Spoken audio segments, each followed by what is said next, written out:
մենք վերևին չենք տեսնում։ Գիտեք շուտով որ ծեսն է մոտենում։ Խաղողածեսը, խաղող օրհնեքը։ Իսկ ինչ է խաղող օրհնեքը, գիտի։ Խաղողները տանում ենք եկեղեցի, օրհնում ենք խաղողները ու դրանից հետո մեր խաղողը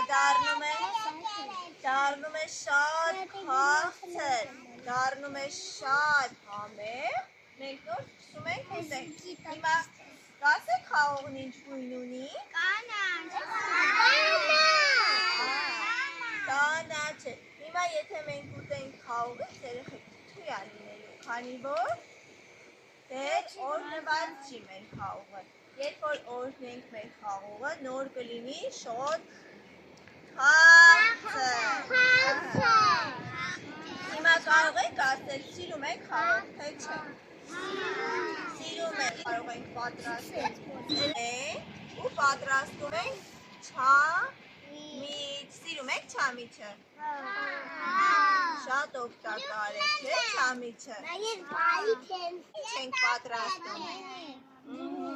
Պատրաստում ենք գինի, բայց մենք միասին ենք, չէ՞ պատրաստում։ Այո, կարող ենք խորաբայել պատրաստել։ Մենք հետո թողնելու ենք, որ շատ հասունանա, դութը քամելու ենք, դառնա գինի։